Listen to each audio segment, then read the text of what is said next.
And we are live. Ladies and gentlemen, welcome to another Monday live stream where I answer your questions about cell phone plans to help you find the best deal on a plan, a phone, or anything in between. Well, just plans or phones.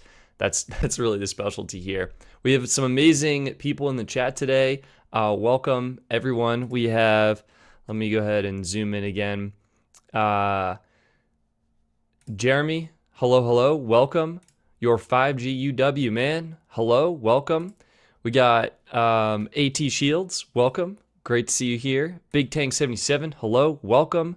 Basile 08, welcome. Ruby Red Like Shark, hello, and happy Monday stream day. Hello, great to see you here. We got Max here in the chat. Max, welcome, great to see you here. Oscar, yep. I'm live now. Thank you for tuning in. Mr. Austin Lutz, hello. Travis is here. GM, good morning. Travis, where are you right now? It's 8:08 p.m. Eastern right now. Mark is here. Welcome, Mark. Great to see you. Sonic, the Anonymous Hedgehog, welcome again. Yeah, I guess YouTube is really switching up the usernames with the handles. But yeah, hello. Everyone, TJ22, welcome. So much to talk about. I mean, happy to see if we get any questions that come in the chat. But let's see, we got Omar in here. Hello, welcome. How is Leica Mobile's $15 10 gig 3-month plan? I mean, probably not bad, but if you have $15 right now, I mean, $15 a month, I should clarify. I think the best deal in the business, I'm actually working on a video on this right now, is Mint Mobile's unlimited plan. So you can currently grab Mint's plan for 50% off, and the plan is normally $30, so 50% off makes it down here, boom, coming at you at just $15 a month. And I recently tweeted out the full cost of what my bill would be for this. It came out to $17, and I think it was $17.31 after all taxes and fees per month for a year. So that is just an insane value for unlimited high-speed data on T-Mobile. Yeah, let me see if I can show you the price of that with all taxes and fees. I think that's good. Yeah, I mean, let me see if I can show the keynote presentation. That would make my life easier, that's for sure.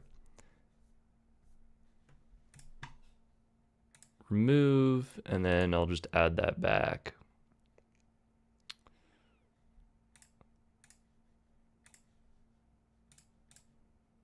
Cool.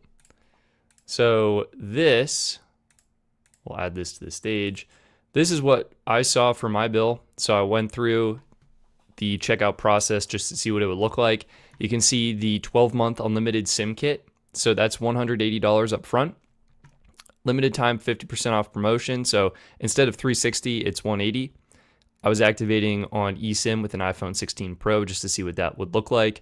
It's free digital delivery of that eSIM. Mint does charge a recovery fee. This is like a lot of those telco taxes and surcharges kind of bundled in here. And then they also have their sort of normal taxes and surcharges here. Total $207.74. And that comes out to $17.31, I think $17, yeah, $17.31 a month, which is insane. Absolutely insane. And then for the actual video that I'm working on, probably going to compare it to Metro's plan. Mint's better. We got US Mobile Unlimited Lightspeed. Honestly, I was really surprised. US Mobile Unlimited Lightspeed, I chatted with support. This is not only unlimited high-speed data, but it's unlimited QCI 7 data. Whereas Mint, you get 35 gigs at QCI 7, and then it knocks you down to QCI 9. So I thought that was really interesting to learn. Makes US Mobile's plan a really compelling offer. But again, for the price, I would go Mint Mobile all day, every day here. And then I was comparing it to T-Mobile Prepaid Unlimited Plus. Kind of laughable, honestly, I think what T-Mobile is doing with their prepaid plans, right? $66 a month for it is priority, I guess, but I don't think that matters on T-Mobile. 50 gigs priority, and then that also kicks you down to QCI 9. So after 50 gigs, these two plans are more or less the same. They're the same priority.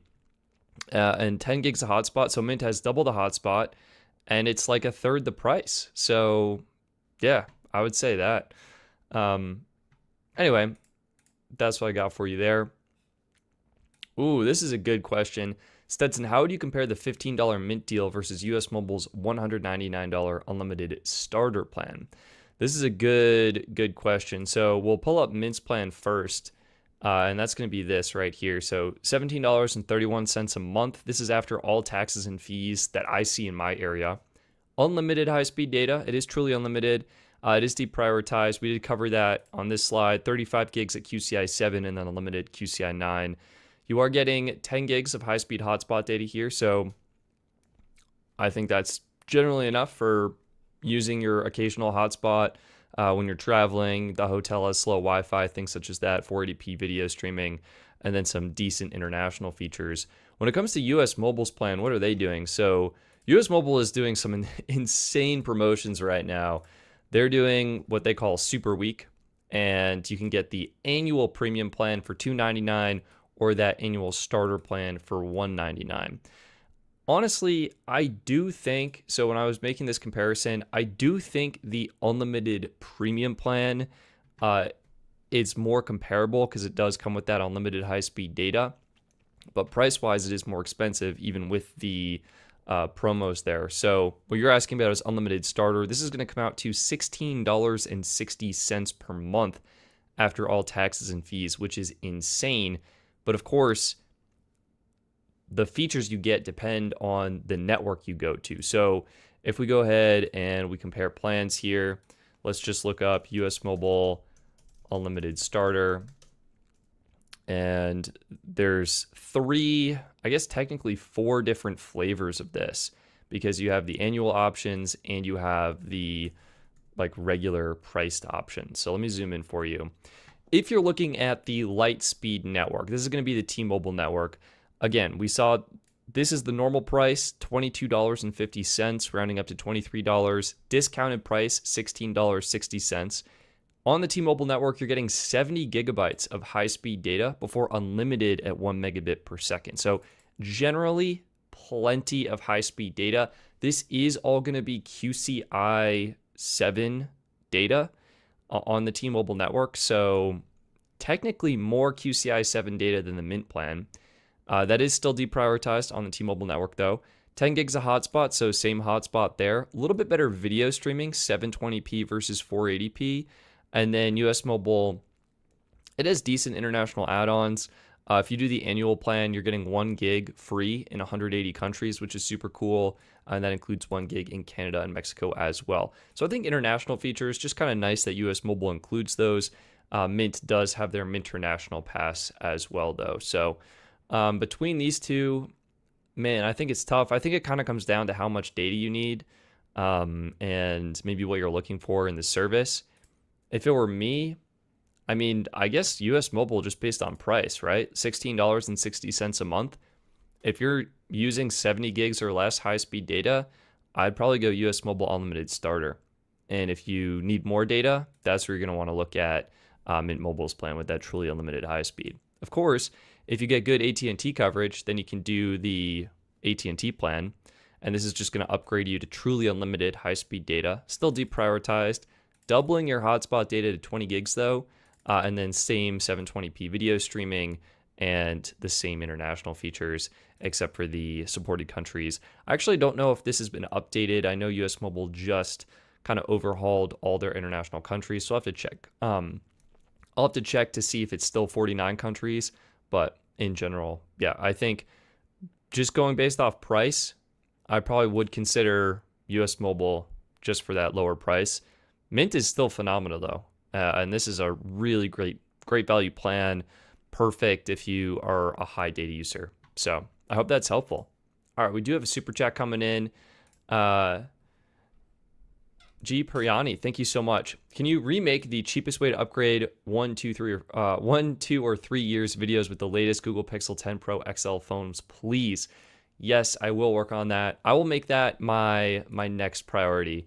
I think, I mean, I've already been kind of putting it together. Let me see if I can pull this up for you. Probably not. I'm working on a Google sheet with all the trade-in values to try and calculate that. So yeah, here it is. I think it'll load on this window. Oh, got to sign in. Don't really want to sign it. Maybe I can just share it with myself. And copy that, and you can kind of see, really interesting to see, in my opinion, how Google has upped the trade-in credit. So this is the sheet right now. We'll, I guess, zoom out a little bit because we're heavily zoomed in. But we have Pixel 9 Pro. The trade-in credit was really good this year, I thought, especially if you look at like Pixel 7, $300 for that. Honestly, really good device. Very reasonable trade-in credit. Even the 6 Pro, $350 of trade-in credit for that phone, which came out in 2021. So I think that's pretty enticing. I think if you're an existing Pixel user and you've got a legacy device or an older device, the new phones could be a really nice upgrade, especially with all the trade-in credit that Google is giving you. So definitely more work to do here, but I will make those videos for you, and it'll be cool to see the analysis and how it all pans out. We have another super chat here. I currently still have the T-Mobile One Plus International plan. Is it worth switching to a newer plan? That is a great question. And candidly, I do think this comes down to doing a little bit of math for you personally to see if it makes sense.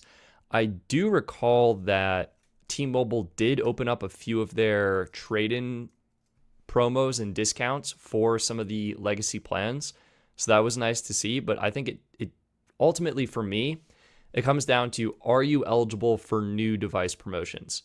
And what are those promotions? Because what I found from doing the math previously was, if you were on an older plan and it was cheaper, like, you could still be getting a good plan, but you typically weren't eligible for those device promotions, the $800 or $1,000 off trade-in credits. And instead, you'd only get maybe $300 of credit. And because of that, even though the older plan was cheaper, the newer plans that were more expensive ended up being more affordable overall when you took the cost of the plan and the phone itself. So I think it really just comes down to doing the math out. All the new plans have T-Mobile's best features. Like, you're not going to be missing out on features. At least that's my understanding. So yeah, I think it could be worth it. You might have to pay taxes and fees extra, which could, again, increase the cost of the service a little bit, but net cost, it could be pretty good.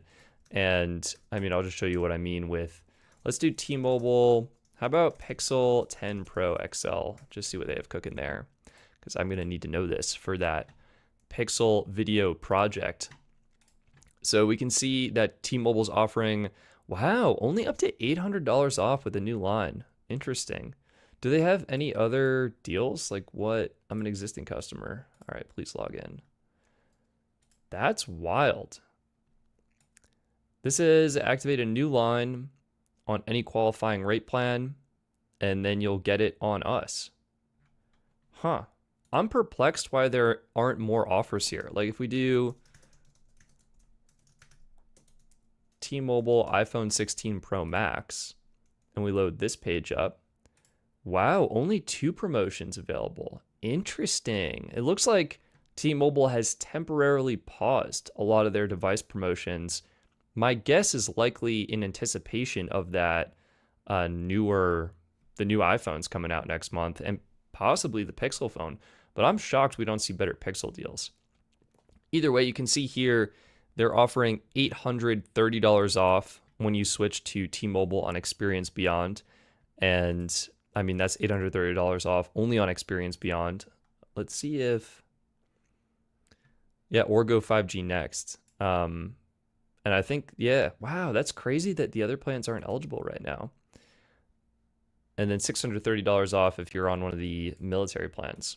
So, yeah. Oh, interesting. AT Shields is saying if you have Experience Beyond or Go 5G Next, you can get $1,000 off the 10 Pro or 10 Pro XL. I wonder if it's because I'm not signed into a T-Mobile account that I'm not seeing those promotions or something, but that was kind of weird in my opinion. Let's see. Oh, sweet. Yeah, I'll definitely do that. Let me see. I don't know the best way to do that without making it crazy. I will, I don't know. I'll throw the sheet in the chat if people want to look at it. And I think it's shared where it's view only. So you can view all the trade-in values if you'd like. But yeah, I've got a lot of manual work to do, I think, to kind of figure out what the best deal is for existing Pixel owners and then how to upgrade and what the best option is. We have another super chat. King Taco, thank you so much for your generosity and support. Do you think there are any good reasons for anyone to stay on postpaid? Also, when I suggest switching, I don't think any of these MVNOs offer insurance plans on people who switch or on new phone offers. I mean, candidly, the whole point of my channel is kind of to try and convince people to consider going to prepaid. The truth is, I don't think there's a compelling option or reason to stick with postpaid. Like, why would you? The only reason I can think of is you have multiple lines and you like to finance all your devices or do the device trade-in deals. That's really it. For 1 or 2 or even 3 lines, it's often cheaper to go with a prepaid carrier. You're getting the same coverage, the same service, and you have total control over your device. You can upgrade it whenever you want to. You can keep it for longer periods of time without feeling like you're missing out on trade-in deals or anything such as that. So I don't think so. I mean, and people often wonder like, well, how can Verizon, for example, be $80, $95 a month and then Visible essentially offer the same thing with Visible Plus Pro for only $45? And the answer is, well, it comes down to the devices. With Verizon, they're just bundling in the device with the service. Visible is just giving you the service at the best price possible. I mean, you can see that if you go to any carrier's website. I'll use Verizon as an example here, and the same would be true for any other carrier. If you just go to their mobile plans, right? Let's say you're a family, you've got 4 lines. They are charging $55 per line per month with 4 lines for their unlimited ultimate plan. And what do you get for this service, right? Well, you're getting the service and you're also getting the $1,000 off the new iPhone, right? I mean, we just go to Verizon's homepage, boom, iPhone 16 Pro on us. This is a $1,000 phone. So if you take the cost of the device and you subtract it from the plan cost, right? So you have a $1,000 phone and you divide that by the 36 monthly payments, $27.77. And we just take 55 and we minus that. And the answer is, wow, that's crazy, $27.22. So the effective cost of the plan is around $27, right? And that's exactly what Visible is offering. Visible base, $25, unlimited everything on Verizon. You're not getting the device bundled in. And that's really what all the postpaid carriers do, is these prices are really high because they're bundling in the device promos with the service cost. And they're trying to get you to stick, and then they upsell you on device insurance. They upsell you on subscription services, protection programs, things such as that. So in my opinion, if you do have a family, you have 4 lines, and you like doing the device financing deals, going with a postpaid carrier, I think can make a lot of sense. I think you have 1, 2, or 3 lines, you're going to want to consider prepaid. I mean, the savings are just huge. And I'll pull up the Mint example again. I was just doing a price comparison here, and you can see, like, just for one, this is if you upgrade your device every 3 years. In that case, I'm estimating your net phone cost per line per year is about $267. And so if we do 267 times 3 years, basically $800 per year to upgrade your phone. And this is for the Pro Max model iPhone. So you have your 3-year-old iPhone, what would that be? 14 Pro Max, and you trade that in to get the 17 Pro Max. It would cost you roughly $267 per year to do that. You grab an affordable plan like Mint, boom, your total cost for the phone and service, $475 per year.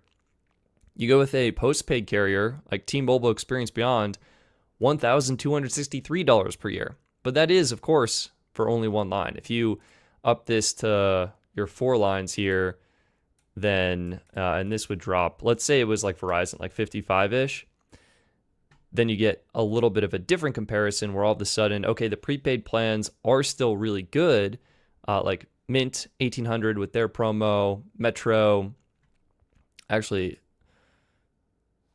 I'm going to assume the math is right, but I should probably double check this. I'll double check it for the actual video. Metro 2200, then all of a sudden, like US Mobile 2600, well, T-Mobile Experience Beyond, it's also 2600. You know, not that much of a difference when you have 4 lines. So I think it really comes down to how many lines do you have? Do you like doing the trade-in promos? How often do you upgrade your device? Things such as that. And you can see with Experience Beyond, $0 device payment. So that's kind of my take. Curious what you guys think, though. And yeah, I'll do a video on the promos for the new Pixel. I think the best promo, the promo I actually took advantage of was a promo from US Mobile. So US Mobile's running their Super Week deal. And I think someone asked in the chat about this, about the Super Week deal. But either way, this is the best promotion I've ever seen US Mobile offer ever. Maybe they do something similar on Black Friday. Maybe Black Friday is a little bit better. I kind of doubt it, to be honest. I think this is probably the best that they're going to do. I don't know for sure, though, but either way, it's phenomenal value. So what I did is I did 1 year of unlimited premium. And if you go to their homepage, you can see they have the Pixel 10 deals. And so I did the Pixel 10 Pro XL, and they're doing $410 off. So this was the full promo. If you're a new customer, so I'm just going to either port in a number or add a new line. And basically, I say $410 off the Pixel 10 Pro XL. And then I saved money on the annual plan. So it's kind of like an unreasonably good discount. So I'll have my 10 Pro XL coming in whenever these ship. It looks like they ship on August 28th for US Mobile. I think with the other carriers, they potentially the devices arrive on the 28th, but I imagine US Mobile is getting the devices from Google first, and then they need to go ahead and ship them out separately. So could be a bit of a delay, but seemed like the best deal kind of right off the bat. And as I understand it, US Mobile's phones are unlocked. You just need to keep your service active for like 3 months, but I'm getting the annual plan, so I'm just going to throw that on there, and it should be good. Either way, the terms specifically say to retain the discount, the device must be activated on a US Mobile line within 15 days of delivery. There we go. An annual unlimited premium starter flex plan must also be purchased. Check mark. And then all orders are subject to availability confirmation within 24 hours of purchase. So there you go. It seems very reasonable to me. Yeah.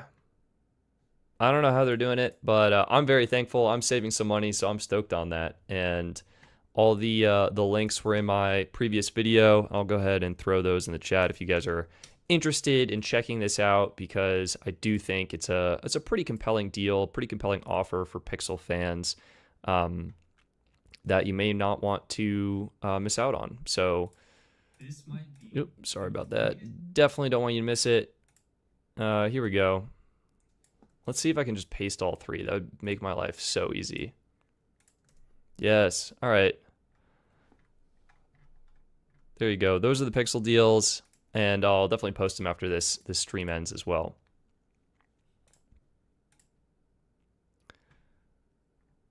All right, what else we got cooking in the chat?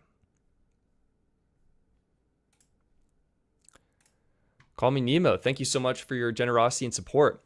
I upgraded to Apple Watch Ultra 2. Oof. Side note, already envious. I got the Series 9 and I just really want the exclusive watch faces on the Ultra 2. And the matte black Ultra 2 looks so good. So definitely envious. I think that's an awesome watch. Anyway, coming from a Series 5, wow. Oh my God, what an upgrade. I mean, what a leap into the future. I wanted to utilize my Visible Plus Pro plan Apple Watch for free. Is it good? Yeah, that's an absolutely great option. Personally, I don't think you need to, right? Like if you have, so the way the watch works, right, is it'll connect to your phone.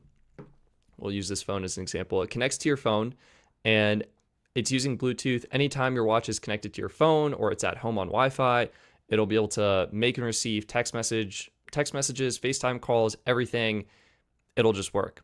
If you want the capability to, go for a run or go hiking or leave your phone behind and just use your watch, that's where you want a cellular plan. Now, I tried this on a Visible plan when I was a Visible customer, and the service worked. It was fine. I found the cellular performance of the watch, right, not the best. It's LTE only, so you're not getting the 5G speeds, and it's not really that fast. Also, I found battery life to take a pretty big hit on my Series 9 Apple Watch. So if you're coming with an Ultra 2, which has significantly better battery life. So maybe you're fine, but definitely worth, I guess, considering that. Anyway, the short version of my story is I ended up removing the cellular service, decided I didn't need it because I much preferred having that longer battery life. And I will say, I think another caveat to this is a lot of the hiking trails here in Colorado tend to be in the mountains where service is a lot weaker or there is no coverage. And so I think the watch just spent a lot of time hunting and searching for signal, and that contributed to the excessive battery drain as well. But that was just my experience. I'm sure other people have different experiences. And again, you're going in with a watch with plenty of battery life. So I would 100% try it. It's completely free. Let me see if I can just pull the plan up for you. I even have a video on my channel on like how to activate it and how to cancel it. Bring your watch to Visible. It's pretty simple. I think you just do it in the app and it's included for free. How do I activate? Yeah, I think you just need to go into the, it might be in the Apple Watch app. So I would watch my video on it because I walk you through the full steps that I had to take, and I would give it a try. But I'm curious if other people use cellular on their watch because I think it drains pretty quickly. I like how Max, love how the Watch Ultra has orange accents on the crown. Yeah, it is pretty nice. And I think it has the full orange action button as well. That's a nice touch. Brad Grover, thank you so much for your generosity and support. I've been on US Mobile Unlimited Premium, but I'm considering switching to Visible Plus Pro. Which would you say is the better plan overall for just one phone? Brad, this is a superb question and one that I've been thinking about a lot recently. In my latest US Mobile video, well, let's just walk through the different features. So I'm assuming, are you on Unlimited Premium Darkstar, Warp? I'm assuming Warp, but would love to confirm. I'm just checking the chat here to see if you've said anything else. Yeah, are you paying monthly or annually? Those are good follow-ups. Yeah, curious what. So Warp Network. Okay, cool. So you're already on Verizon, so you know Verizon's good. Yeah, let's just go through the plan details quickly. So it'll be US Mobile Unlimited Premium Warp, and we'll get Visible Plus Pro up here. Actually, yeah, I think it might be helpful to do just a side-by-side. So we'll do the monthly for both. And that way you can kind of compare the features and see what you need in what you're using.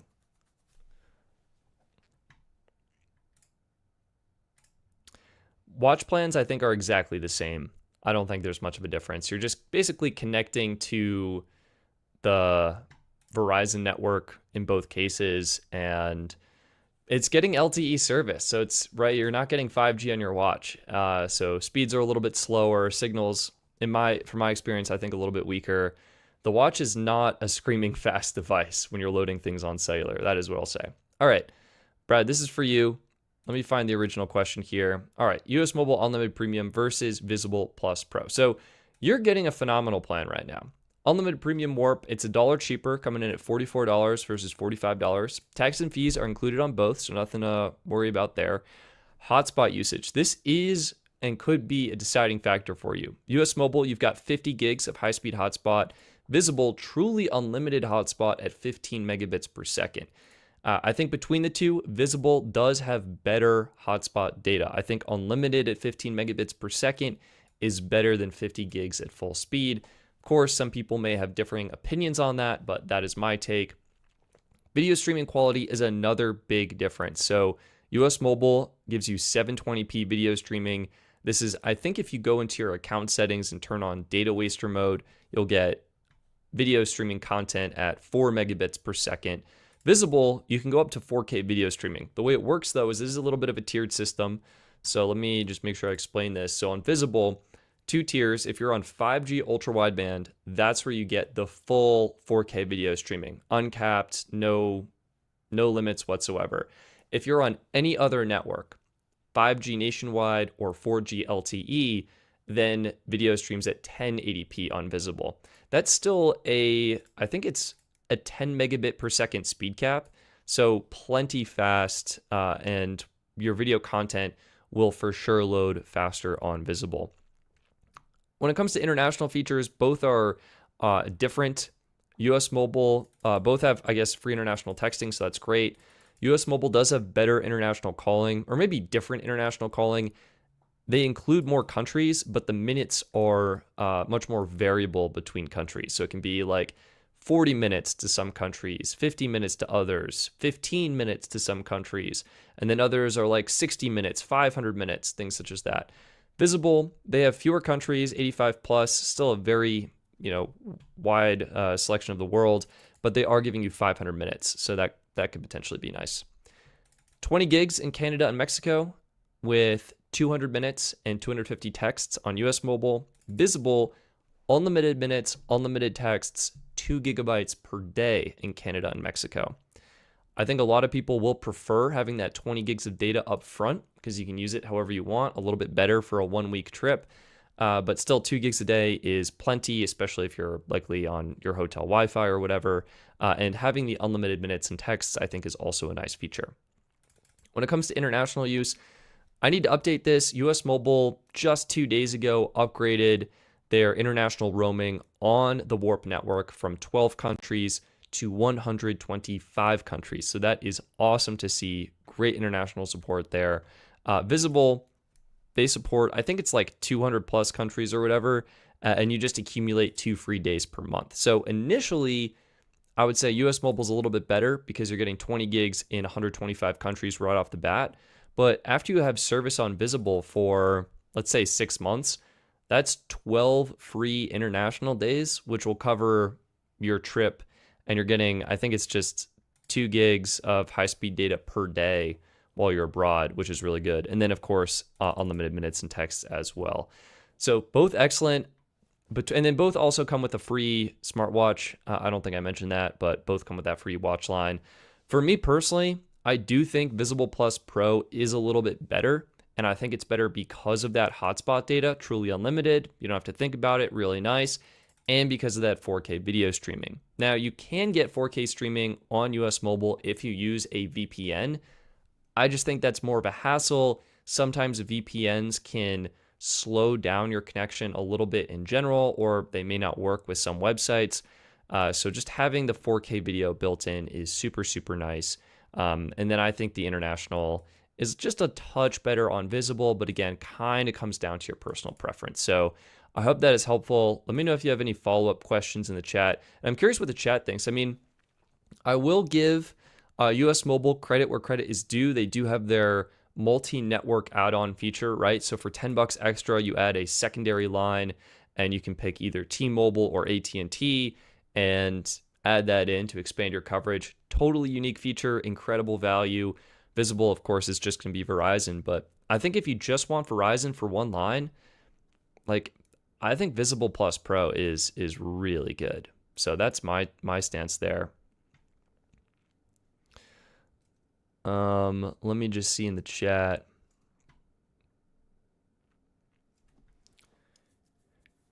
All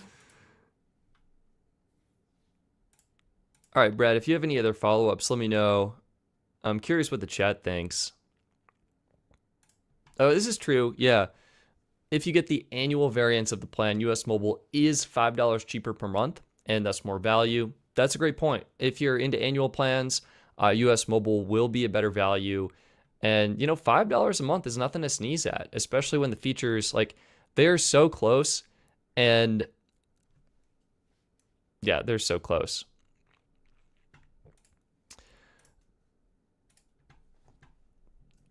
So...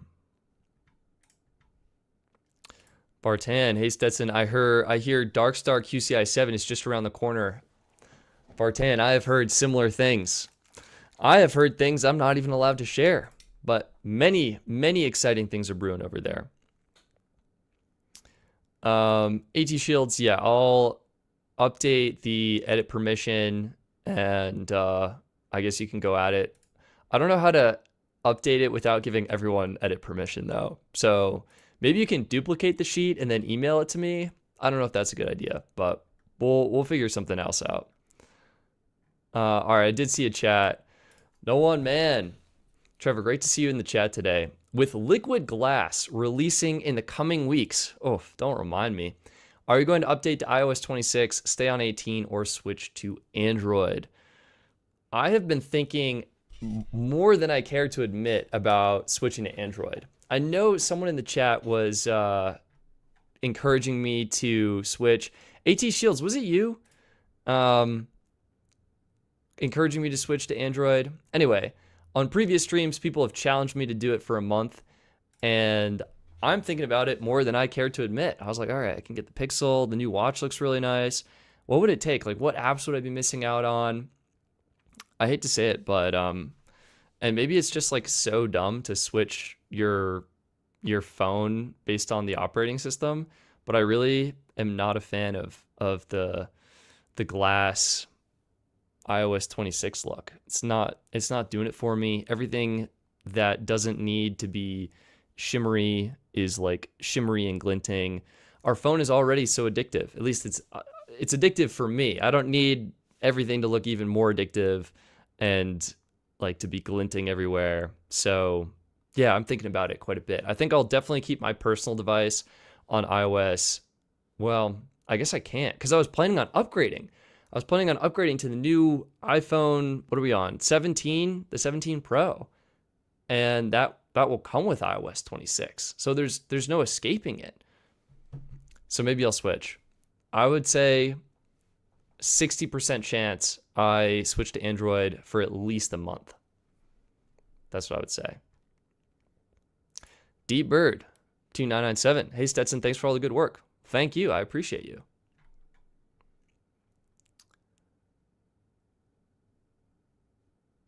Marquez just released a video about switching today. I did see that video and I left a comment. Here's the thing. I think fundamentally, like if we're talking Android and iPhone, both operating systems work really well. They have all the core features down. But a big hesitation that I had as I was really thinking about switching is I have bought so many darn applications on iPhone that it would feel like I'm like throwing money away to switch to Android. Some examples would be Fantastical. I use that for my calendar app. It's phenomenal. It has natural language input. I love it. It's the only calendar app I use. It's not on Android. I mean, I spent like $60 for the year and it's only on iPhone. Things 3, I think it was like $80 one-time purchase, only on iPhone.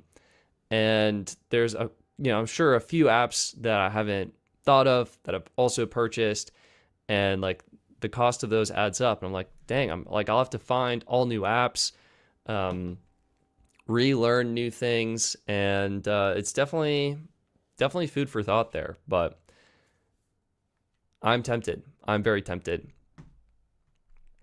Yeah, the green bubble is not an issue anymore. I do agree with that. iMessage is super nice, undeniably, but with RCS messaging on pretty much like all my friends, I think, have it right now, and that basically makes it a non-issue. So,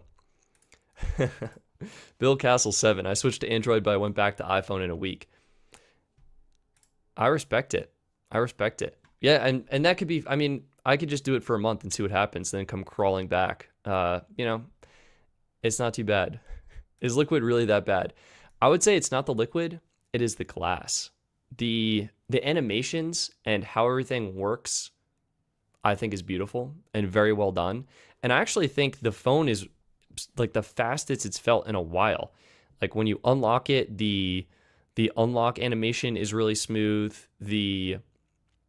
Like when you're opening and closing apps, this won't really translate well on video, but like you pop in and like everything just feels really fast. So it's definitely smooth in some regards, but my gosh, do I dislike the glass. The liquid is on beta, give it a chance. Bill, I mean, I hear what you're saying, and also we are, I mean, as Trevor said, like 2 weeks away from launch. Apple is not going to be changing the design and aesthetics of liquid glass that much between now and then. They're trying to lock in as much as possible and make as few changes as possible. So we'll see. The Driven Dad, hi, you were on my plane the other day. Great to meet you. It was great meeting you as well. Thank you so much. Really, really fun to meet, to run into you. I'm stuck on the Android ecosystem since my TV and speakers are Google. Yeah, once you get accessories, like my AirPods wouldn't feel as magical. Once you get more and more things, it piles on, and the switching hurdle becomes even higher. Bumblebee is saying, I have both the S25 Edge and iPhone 15. I like them both for their reasons. Video calls are best on iPhone with FaceTime. Only reason I haven't sold my iPhone for video calls to my family internationally. Yeah, this is another really key point, and a reason I tweeted out, like, hey, what do Android users use for video chat? Because, you know, I FaceTime my parents like at least once a week. And what would I do if I switched to Android? Like, how would I stay in touch? I know Google had like Google Meets. They had Google Allo at one point, Allo and Duo. And then, I don't know. I was curious how people do video calls. So it would be a change. But I mean, the fun fact of the day is I had the original Google Pixel, the Pixel 1. I got fed up with iOS. I thought it was too buggy. I switched to Android and I was immediately so much happier. So I might do it again. It might be time to give the dark side, as I consider it, another chance. And yeah, I could, don't tempt me, otherwise I will do it. What else we got here? Facebook Messenger, strongly dislike Facebook, but they do have a great platform and that does work well. Google Meet, I think most likely it'd be Google Meet, or I would just say like, invite me to a FaceTime, because Apple does that now. You get like a FaceTime link on your device and you can send that. Let's see what we got. I think we got another super chat sneak in here. The Chaz 8080, thank you so much for your generosity and support. Worth it to upgrade from a 13 Pro to 17 or S25 Ultra? Wow, those are so wildly different phones. The Chaz, my answer right now, I think in general, a lot of people who are iPhone users tend to really like iPhone. You've probably got your home screen dialed in, your widgets laid out exactly where you like them on your home screen. You've got your apps that you like to use. It might be easier to stick with iPhone and go with that iPhone 17. I would encourage you to consider the iPhone 17 Pro. I do feel like the Pro iPhones have like way more features, or if not the 17 Pro because it's out of budget, consider last year's iPhone 16 Pro because that will be an excellent piece of hardware and a very reasonable upgrade, I think, from the iPhone 13 Pro. That said, the 13 Pro, that gets a shout out. That has a special place in my heart because it is the last iPhone with a physical SIM tray, at least here in the United States. and because I think that is the oldest iPhone that I could use today and still feel like it functions fine. So S25 Ultra, I do have one. It's one of these phones somewhere. It's a great device. A lot of people love it. Personally, I think it is way too big, and that like fundamentally is a deal breaker for me. But it's a great piece of hardware, great cameras, really good. Like the One UI 7, I think is really great, and works well. So kind of up to you. But those are my thoughts. I have heard if you're considering jumping, I mean, Samsung just makes it easy. They kind of followed iPhone for a lot of it. So up to you. I'm curious what you end up doing. We'll learn more, I think, when the iPhone comes out in a couple weeks here. AT Shields, thank you so much for your generosity and support. Verizon is doing a secret promotion where they waive your setup fee and your setup and go fee, and give you $30 of Google Play credit if you switch from iOS to Android. That is crazy. I'm sure there was a little Google magic behind the scenes there, sprinkling some Google dust over the deal to try and make that happen with Verizon. But that's fascinating. So Google, I mean, I think fundamentally Google has a problem. What is the problem? And whoever watched the Marquez Brownlee video earlier in the chat, you know what this problem is. There are very few new customers. And the advent of smartphones, when these things were just starting to come out, right? There's a huge variety of smartphones. There were more players in the space. And there was this huge segment of the market that were new customers, people getting a smartphone for the first time. Now, feels like everyone has a smartphone, and there's way fewer new customers to get. And a lot of people have a huge brand loyalty to not only their cell phone carrier. I mean, I talk to a lot of people and they're proud to have been an AT&T customer for the last 20 years, or a Verizon customer for the past 15 years, or a T-Mobile customer since the John Ledger era, and it was all on carrier. And people don't switch. They either get a Samsung phone and they like it and they stick with it, or maybe they do hop on here. There's another Pixel phone. They do hop on the Google bandwagon, and it's blue on blue, and they stick with Google for a bit. But I think Samsung just got such an early market share, and Apple just got such an early market share, that those people are upgrading to more Samsung phones and more iPhones, and it's harder for Google to gain new customers in this space. And so really the only way for Google to gain market share is really for people to switch from iPhone to Google Pixel, or from Samsung to Google Pixel. And I think more people are switching from iPhone to Google Pixel than the other way around. So that is food for thought.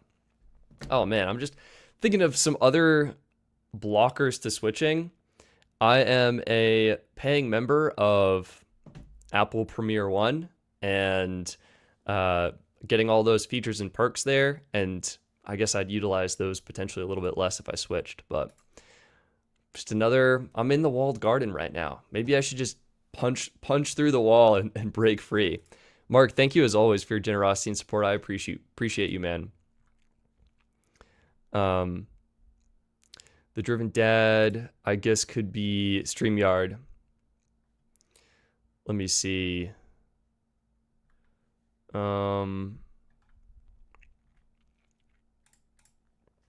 AT Shields, Google's other problem is that a lot of new users used cheap/crappy phones and switched to iPhones because they assume all Android phones are like that cheap/crappy one.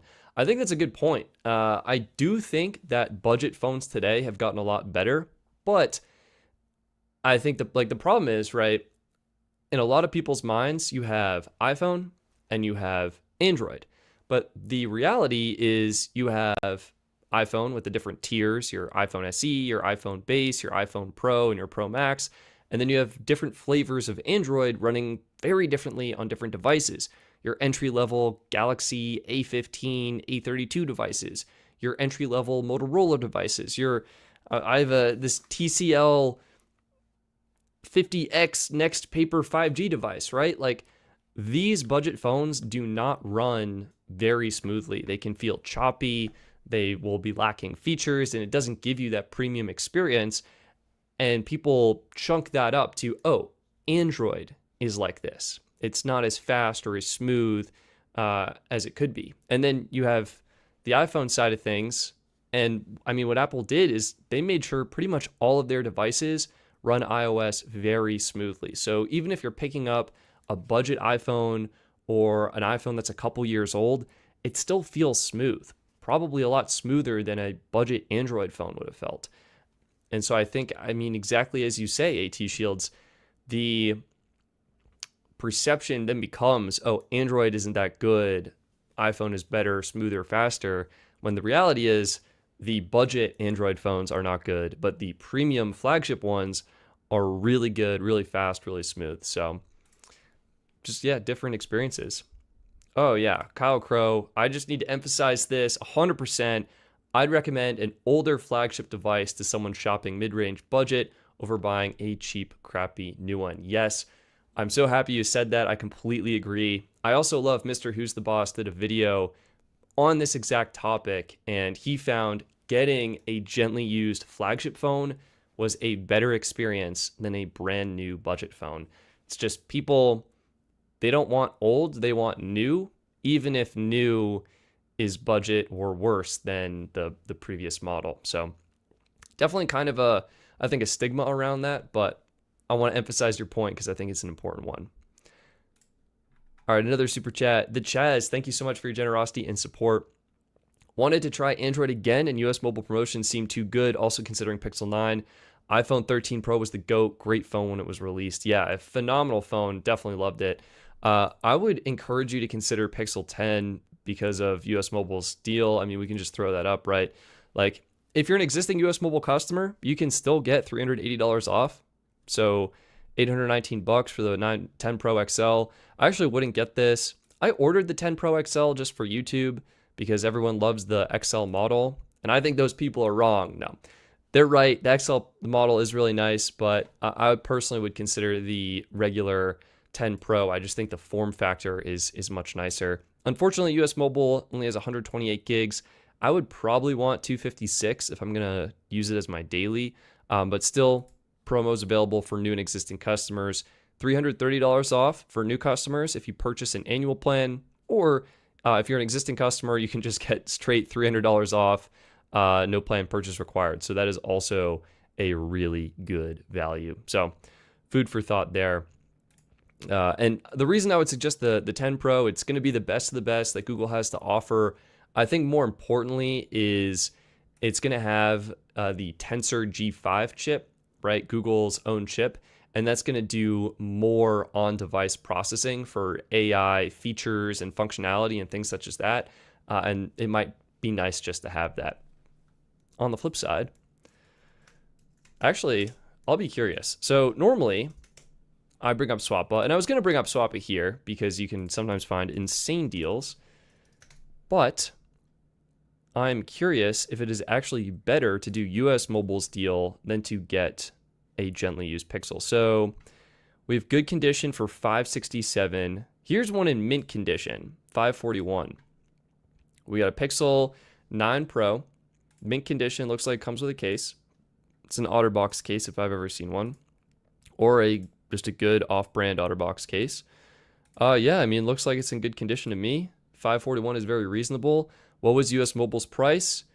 They're offering it for $669 or $699. So honestly, still some pretty good savings if you go with the gently used route. So I would definitely consider that. But what else we got? So 541, 567, good. Some of the good ones, you know, they'll have a little bit more wear and tear. That is a crazy busy wallpaper. No, thank you. I honestly still looks pretty good. Yeah, maybe some scratches on the top, but the side rail can get scratched pretty easily. I wouldn't be too concerned about that. Yeah, okay, yeah.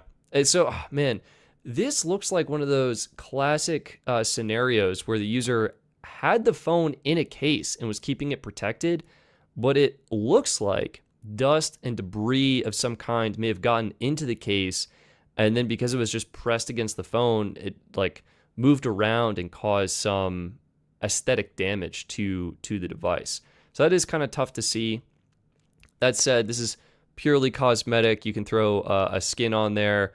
Oh man, wouldn't it be a perfect opportunity for a D brand sponsorship right now? You can just throw a D brand skin on there, cover it up. But sadly not partnered with them. So anyway, you can cover this up again with a case. So not a big deal in my opinion. But yeah, that does kind of look like what happened here, unfortunately. Yeah, I mean, if they're selling it with a case, high probability. Either way, $567 is a great value. I mean, this is like 50% off versus when it sold. The other thing that's going to be a really good value is going to be the Pixel 9 Pro Fold, because what changed with the new one? Not that much. How much are these going for? These are, I mean, I guess like half price, right? $877, $850, $829, good condition. I'm tempted just because the folding form factor is kind of fun and it's new and different, but the hardware is definitely lacking, I think, in some of the areas where it matters most, like the camera, right? Like you want a good camera. So, all right, what else we got cooking in the chat? What's your main phone right now, and what are you using for testing right now? So yeah, my main phone, it's the iPhone 16 Pro. I was an iPhone guy. I guess I've been an iPhone guy on and off for a while. Had the iPhone 5. That was my first iPhone. Upgraded to the iPhone 6S. The 6S I felt got buggy, so I switched to the Pixel 1, the OG Pixel. That was a fun time. Great phone. And then after the Pixel 1, I switched back to iPhone. I'm struggling to remember what I got. Was it the... it might have been the iPhone 11 Pro. No, I definitely got the 10S. That's what it was. I switched back to iPhone with the iPhone 10S. And that was awesome. And then been on the iPhone train ever since. Anyway, I used to rock this without a case and then decided that AppleCare was expensive and silly and not worth it. So I canceled AppleCare and then just threw a case on there to keep it protected. This is the Andar case. Someone was asking about it in the previous video. It's leather. I love leather cases. That's like my guilty pleasure, because I feel like leather is probably a little bit worse for the environment, but gosh darn, do they feel incredible in the hand. So this is the daily for testing. I've got an iPhone 15 Pro, and I've got my herd of iPhone 16 devices. You can't really see them because they're scattered about, but there's like a bunch of iPhone 16 here. Color-coded by network, so this is the Verizon one, and then I've got a pink one that's on T-Mobile, and I've got a blue one that is on AT&T. And that's kind of what I'm using for testing. I do have all the Pixel phones, and I'm actually really excited. I'm going to do a Pixel speed test video when I get my Pixel 10 Pro XL in from US Mobile.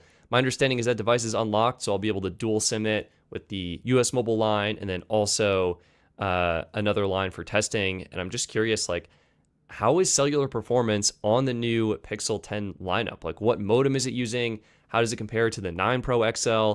I'm lucky enough to have the 8 Pro here, the 7 Pro back there, and I even checked I have a Pixel 6 as well. So can do kind of a pretty good comparison. I guess it'll be 7 Pro, 8 Pro, 9 Pro, 10 Pro.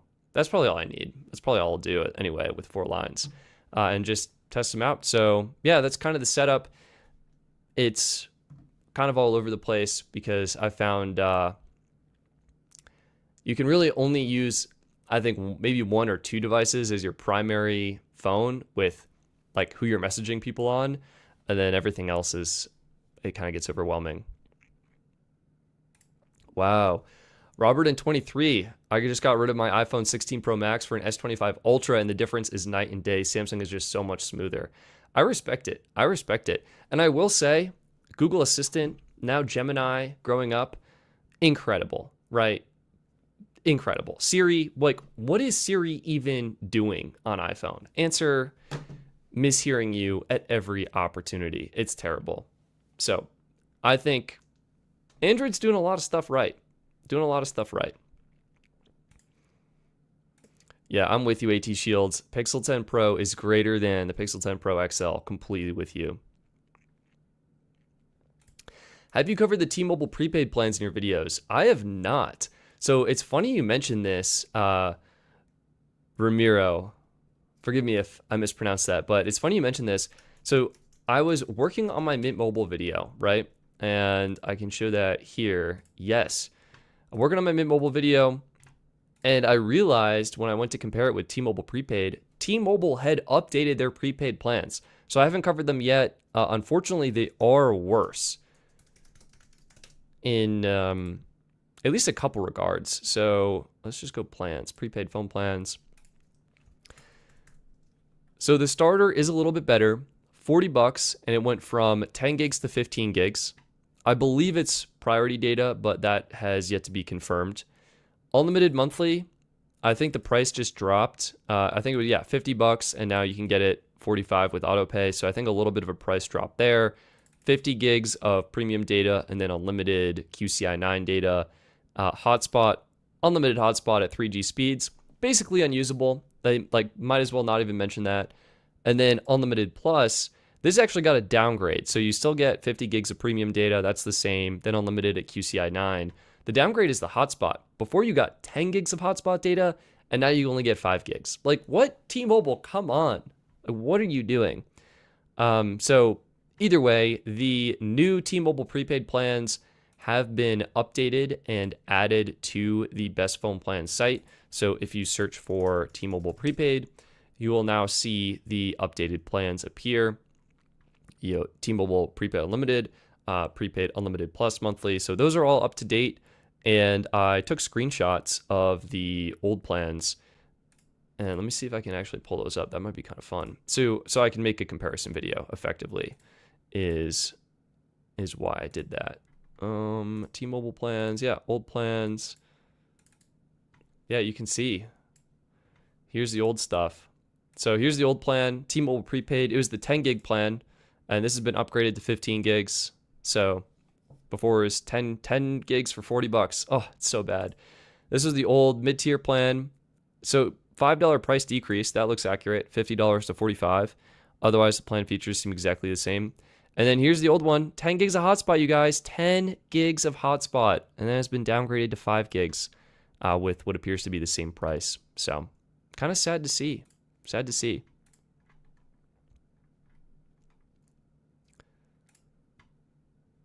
Oh, yeah, the Mobile Connect plans are pretty good. Or I guess T-Mobile Connect. These, oh man, it's funny. They came out and they were not bad. And they're okay. T-Mobile Connect 5 gigs. $15 for 5 gigs it's not as good as other plans, right? Especially when we look at Mint, offering truly unlimited for $15 a month right now with their current promo. But this is priority data, hotspots included. It's not necessarily terrible. The $25 8 gig plan, I do think is terrible, right? You can get, this is insane. You can get 70 gigabytes for this price from US Mobile. So I would do that. And then same thing for the $35 12 gig plan. And then, you have the other plan. So that's what I would say. Steve Jin Main, 207. Stetson, you are so right about Siri performance. It used to aggravate me so much that I was yelling at it like Larry David on Curb Your Enthusiasm. Hilarious if you haven't seen it. I have not seen it, but that does sound funny and I can relate. Siri just, it makes you want to throw your iPhone against the wall, just bam. It's so bad. It's so bad. Like basic queries, asking questions, you just learn to not even bother. And then Apple, oh my God, we have been clamoring, dying for a good Siri for so long. And then last year, Apple promised the good Siri and then they dropped the ball. They messed up. They didn't deliver. And that was so sad. That was so sad. Maybe it would be healthy just to get a new perspective, go all in on Android for a month, see what happens, see what I learn from it, and what happens. Although it seems like the other side has issues as well.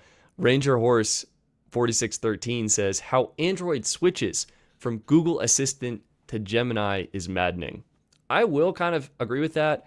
I've played around with Gemini and Google Assistant lightly, and even as someone who's into the tech space, I find it confusing. Like, is it Google Assistant or is it Gemini? Is Google Assistant doing some tasks and Gemini doing other tasks? Like, What is going on? Why are there two assistants? Can we just have one, please?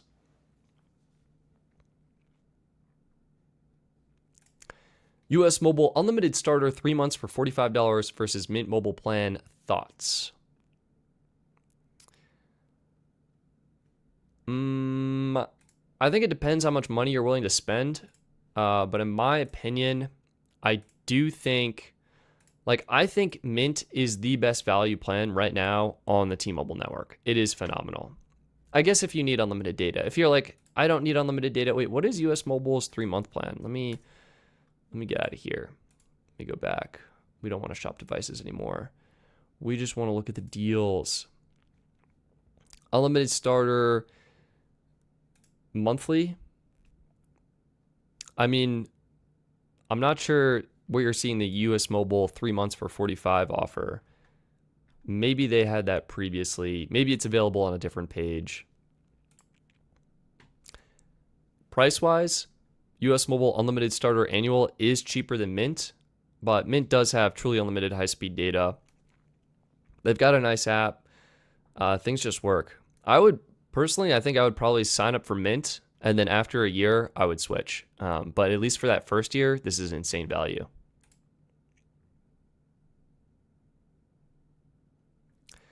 OnePlus 13R is an amazing value for the performance. My question is, what is going on with OnePlus and network compatibility, right? Like, OnePlus used to be like this up-and-coming phone manufacturer. I know T-Mobile pushed them a bunch. I think they were at Verizon stores at one point. Now it feels like, to me, they're kind of not being heavily promoted as much at some of these stores, but maybe I'm mistaken. And do they work on Verizon? Are they really just T-Mobile phones? That's my question. Stetson, will you ever consider other promotions by the big three? For example, right now, AT&T is $50 for 5 lines, BYOD on unlimited advance before taxes and fees. That is insane. You mean $50 off? $50 for 5 lines just doesn't seem possible, right? $10 a line. I do have AT&T postpaid. Like, I have 4 lines there for my device testing. I don't think I would consider doing the promotions. Like, the best promos from the big three, in my opinion, tend to be the BYOD devices. Like, if you're going with one of the big carriers, I would either do BYOD and then just manage your phone separately, or I would go all in on the promos and upgrade everyone's phone once every 3 years like clockwork, just to take advantage of all those phone trade-in deals and discounts. The challenge is you can't do both, right? Like, if you join with BYOD and then you do a device upgrade, well, that'll negate your BYOD credit, and sometimes that can add up. So, is there a difference on priority between Visible Plus and Visible Plus Pro? The answer is no. Both Visible Plus and Visible Plus Pro have the exact same priority. There's also Stetson, have you heard of Leica Mobile? My dad shared a post on Facebook for being rather cheap, but I'm a bit skeptical about it. I have heard of Leica Mobile. I've heard some insane stories behind Leica. They're basically low-cost T-Mobile service. I think I would consider some other carriers before Leica right now, because I think they're just better deals, right? Like, the Mint deal is insane. The US Mobile deal is insane. I would probably look at these providers first. I think they're going to give you a better overall experience on the T-Mobile network. So that is what I would say. All right, people correcting me. OnePlus does work on Verizon. That's good to know. But they do not have millimeter wave antennas. Not necessarily a deal breaker as long as you get C-band support, right? But it is fun to find a millimeter wave site and then to run a test and get like 4 gigabits per second. That is always so fun. I think that's my fastest test ever on the Coverage Map app. Let me see if I can find that. Should be pretty easy with our filter system here. Just do more results, actually. And then 5G download speed descending, and we'll load this up. Yeah, look at that. This is my fastest result. Verizon millimeter wave, 4,404 megabits per second down. And look at that upload, 263 megabits per second on the upload. That is insane. Android device. Unreal. Unreal. Do you think QCI 8 on Verizon matters if more plans are giving priority? Is it truly priority? Would T-Mobile be just as good with QCI 7 on US mobile? Jake, this is a great question. A couple different points here.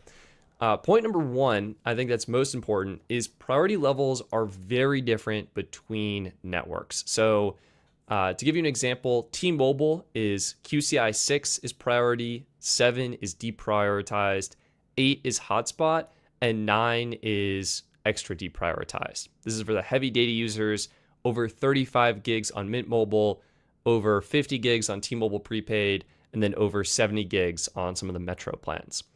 With AT&T and Verizon, they're kind of doing QCI 8 is priority, 9 is deprioritized, and then AT&T specifically allows you to purchase QCI 7 with AT&T Turbo, and that's like extra priority data.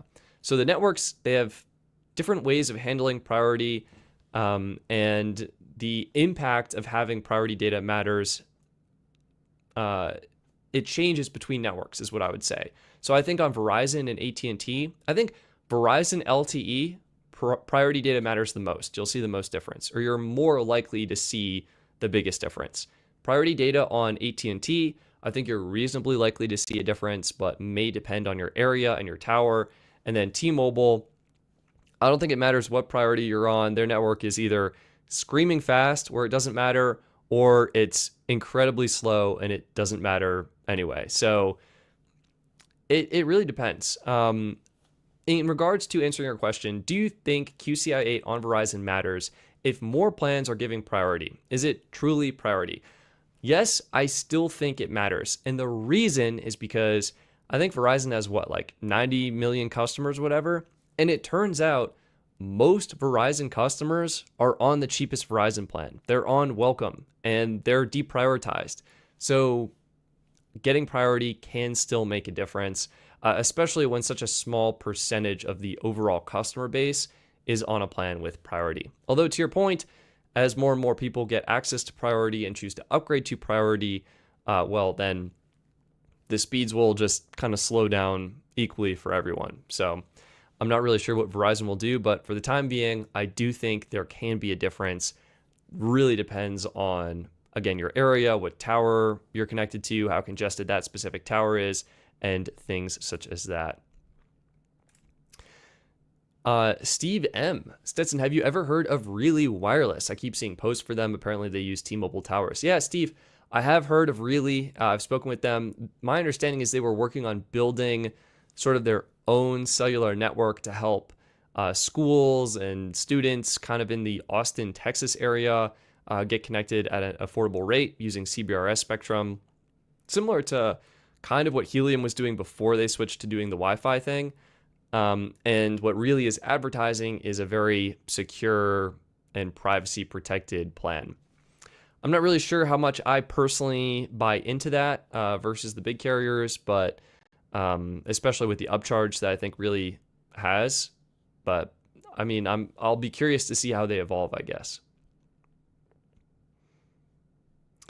AT&T QCI 6 is insane in Georgia. That's interesting. Can you tell the difference between QCI 8 and 7? Again, really depends on the network. I'm hoping to do more testing.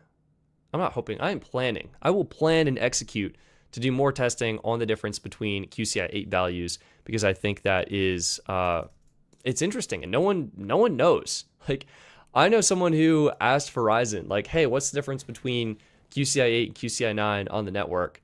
And I don't even think Verizon really knows. Like, they've programmed it and they understand one is higher priority than the other.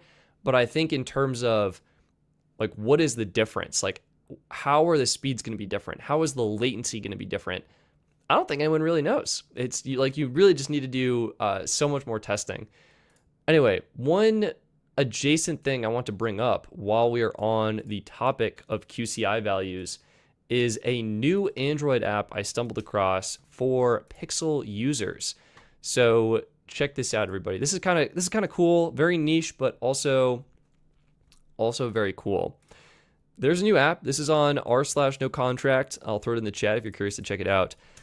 This developer, Ray W, created a new app, Pixel Band Info, specifically made for Google Pixel phones that give you 5G and LTE frequency bands, QCI, and it doesn't require any root access. So these are the parameters that are displayed on the device: the PLMN, the technology, the frequency band number, the bandwidth, the QCI value, the ERFCN, PCI, and the TAC. And it's completely free. You do have to sideload it onto your device, but of course, Android is a very open platform, so you can go ahead and do that. And it's using this app, Shizuku, to escalate the privileges and access the previously hidden parameters. So very, very cool.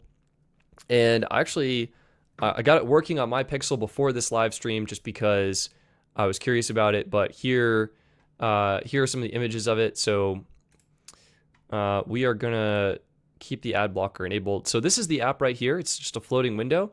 And when you have an active data connection, I wish they were using the coverage map app to demo this, but when you have an active data connection, the app will give you a list of the antenna bands you're connected to, the channel bandwidth, and the PLMN as well. And you can see, you can move and resize the window. This is what the full app experience kind of looks like there. And then this is where what the app looks like when it's in full screen. And you can see this user, I don't know what Cube is, but it looks like eReseller. I think that's AT&T. QCI 9 is showing in the app. You also have QCI 5. That's for the IMS signaling, so that's going to be the same on all carriers. And then you have Helium SIM 2 for this user as well. So really cool to see that. And you can get the QCI value, and no root is required. So I can kind of demo this for you here, I think, if I'm not mistaken. But you need basically this second app on the right, Shizuku. And this basically is like I guess an Android debugging app. And so you have to set that up. And then you can go into your Pixel Band info. And this is my Verizon line. And you can see all the info there. You can see the QCI 8, that is priority data on Verizon. And what's super cool is if we go ahead and let me see if I can put this into split screen mode. So we'll do split screen.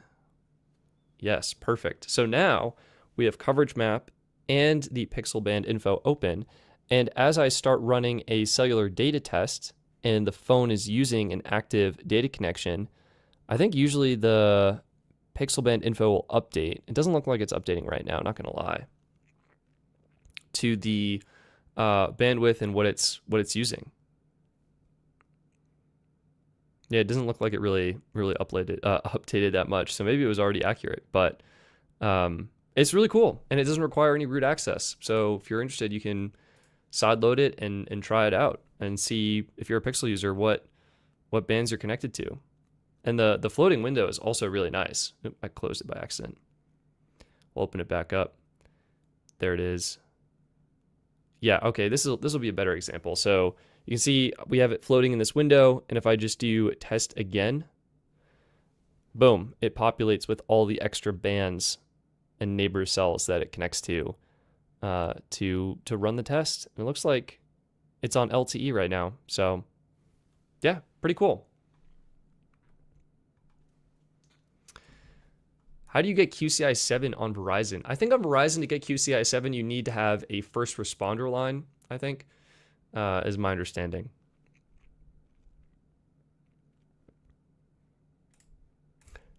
Why did Mobile X go from 200 gigs of priority to 25 gigs? Yeah, why did Mobile X update its plan? I think fundamentally, at the end of the day, Verizon is responsible for providing the data to Mobile X, and something about the agreement just didn't work out, and so they had to go back to 25 gigs. And Brian is saying, yes, Verizon Frontline does have QCI 7. That's crazy. I would be very curious to test that out on the Verizon network.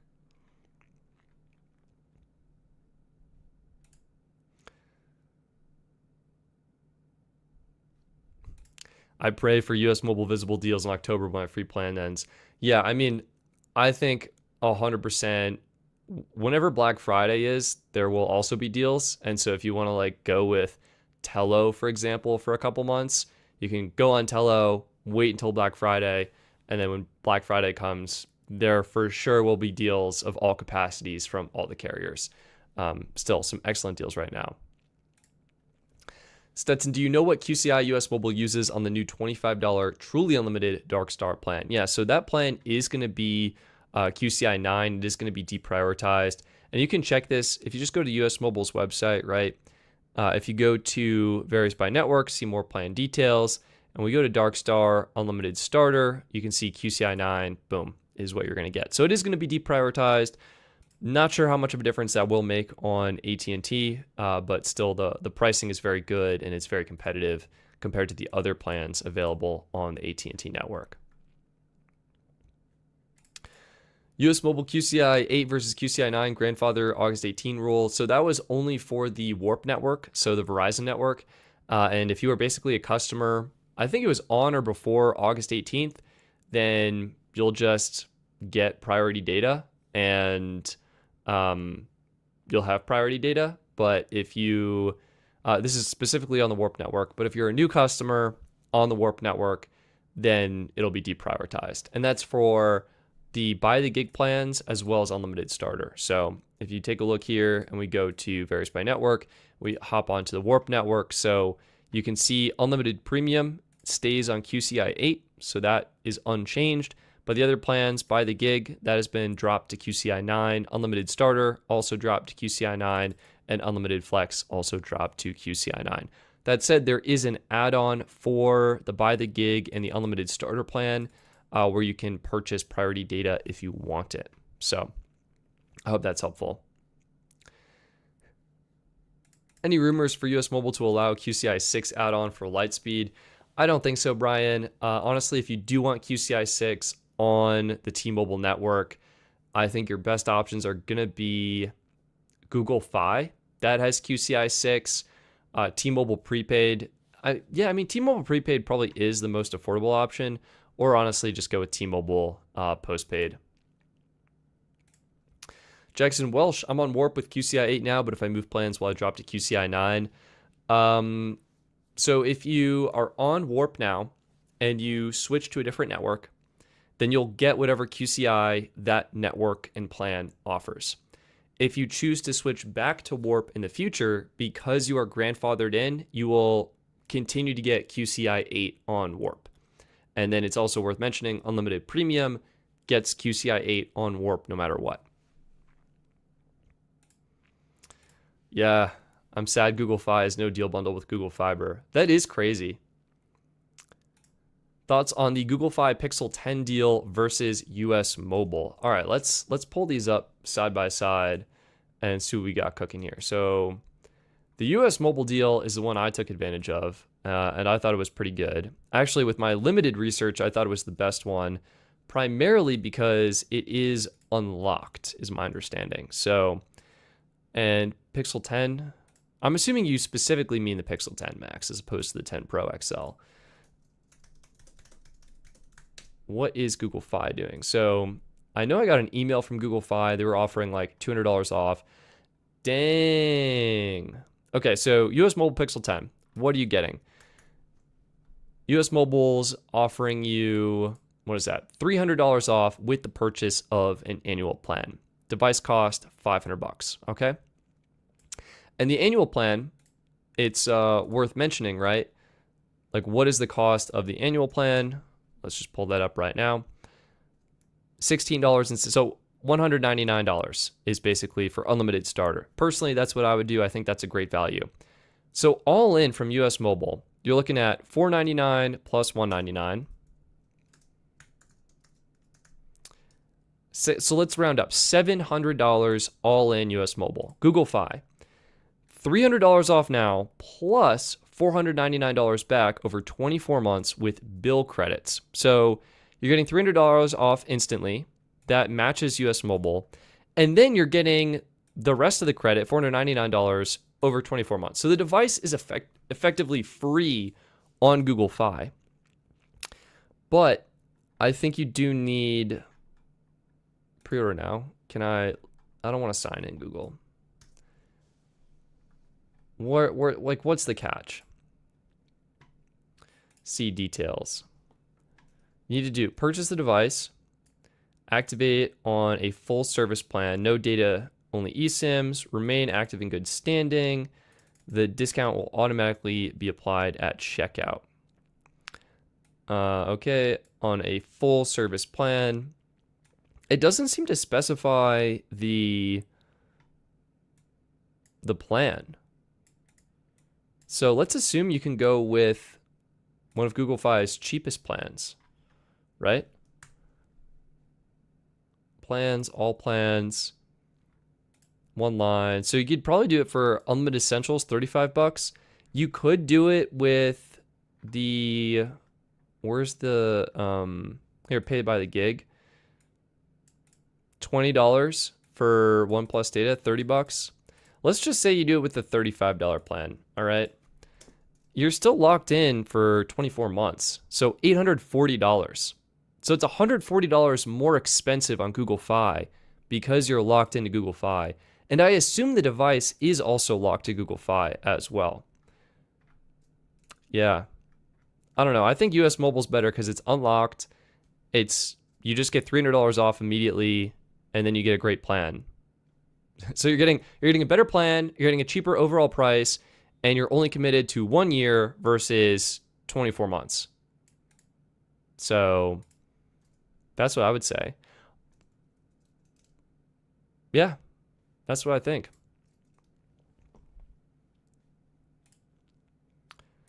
Ooh, Max, you are saying Google Fi is also unlocked. Interesting. Google Fi runs a hard inquiry.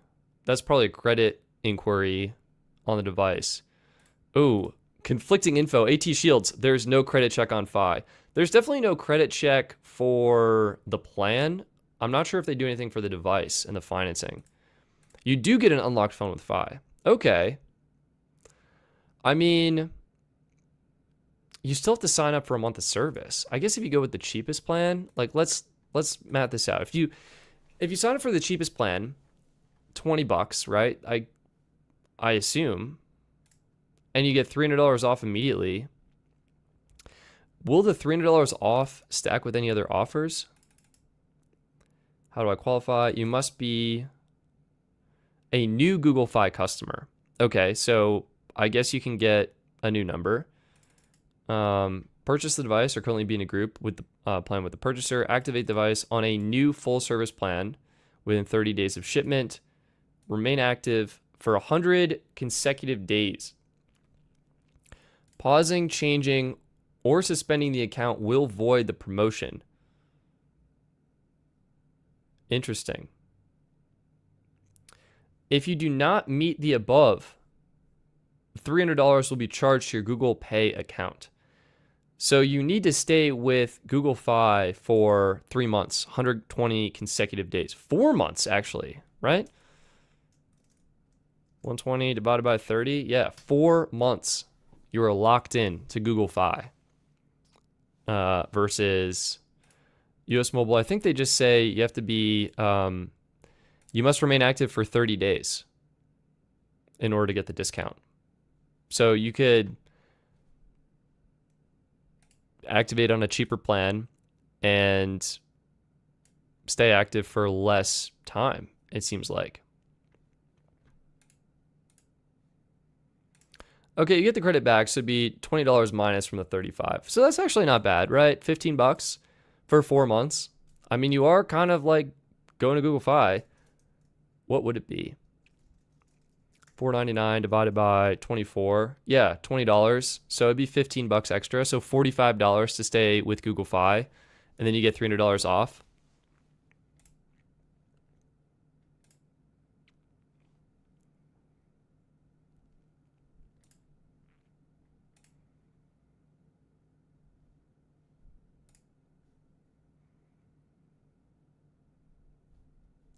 Yeah, I also agree. It's strange to be a hard check. I even think the carriers themselves only do a soft credit pull. I don't think they do a hard credit pull. Confirmed the credit check for device promos. Here you go. Very interesting. The US Mobile super weak pricing is for your first year only. And then after your first year, prices go back to normal. So, yeah, just go back to normal after that first year.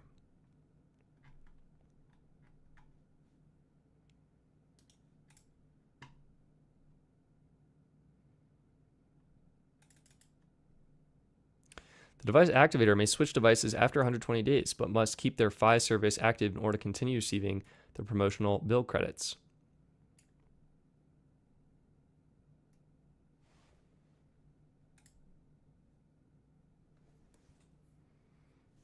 Okay. Offers available until October 7th. Jeez, this is going on August, September, October. It's going on for so long. It's for individual plans. One device. Okay. Unused monthly bill credits will not roll over. Makes sense. Yeah, I mean, I guess you just sign up, you keep the service active, and for that $35 plan, it'd be like 15 bucks, $45 extra.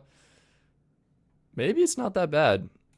I'm still kind of inclined to go with US Mobile personally, but I mean, the one big advantage to Google Fi, all phones, is you can customize it, right? So you can go in, you can say, well, I'm not signed in, so I don't know if that one will show. Let me see if I can show it on this one.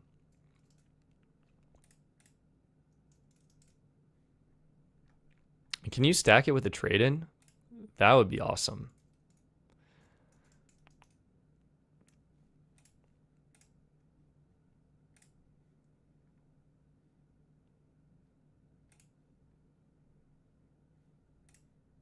It looks like you can trade in through Google Fi, but I'm not seeing the promo on my account. Yeah. I don't know. Yeah, you'd have to be on the 35. I think you could do it on the like $20 buy the gig plan max. So that is something to consider. And then as someone else pointed out, you would get you'd start getting the $499 back, right? So you'd start getting, let's just full screen this, the $500 back over 24 monthly bill credits. This would kick in for your first 3 bills, and so it'd be $35 minus $20 of monthly credit. So you'd only be paying $15 per month for 4 months, so 60 bucks, give or take. Probably a little bit more after tax, but depends on what plan you get on. But yeah, maybe 60 bucks extra.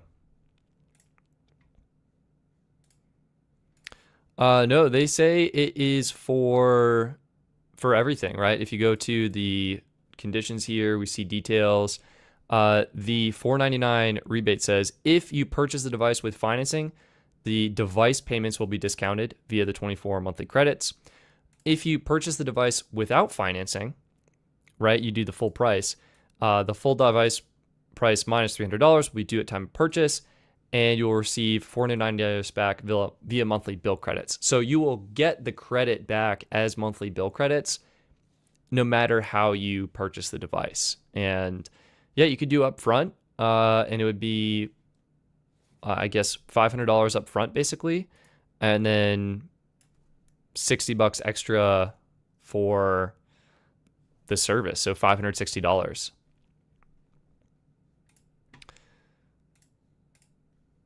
But I mean, look, $560 versus $529, plus you have to have it active for 30 days. I think they're very similar. It just depends if you want Google Fi service. And yeah, I think the one thing I was going to say is you can customize what you want from Google. So like you can do the Indigo, the Frost, the Lemongrass, or the Obsidian, customize the device color, customize the storage capacity you want on Google Fi. US Mobile, they just have 128 gigs of Obsidian.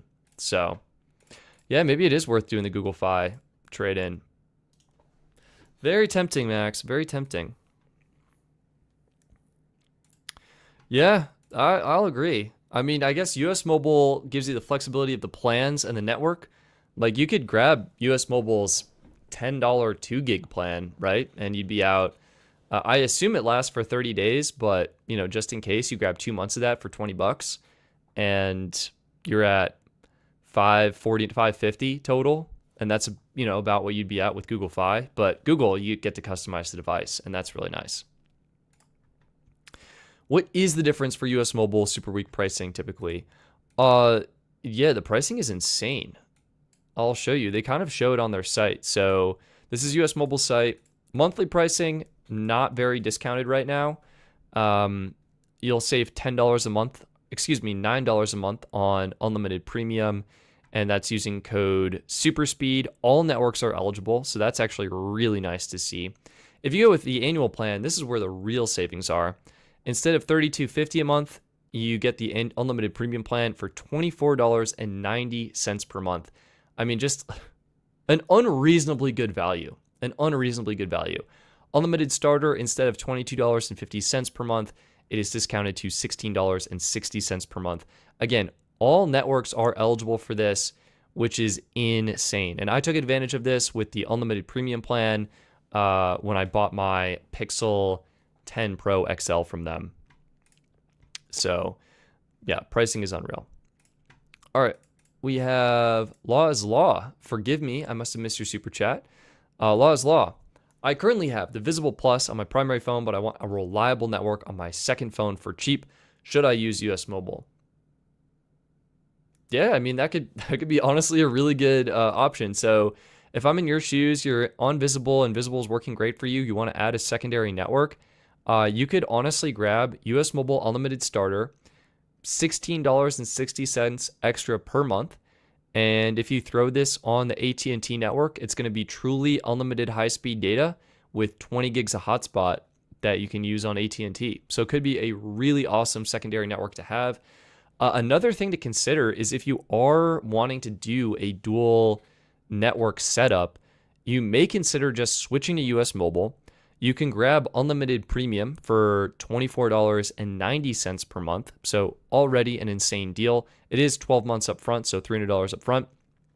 And then you can do their multi-network add-on. So for $10 extra, you can add a second network to your US Mobile line. Let me see if I can go ahead and show that to you so I can so you can see what it looks like. Let me just sign in to my account here.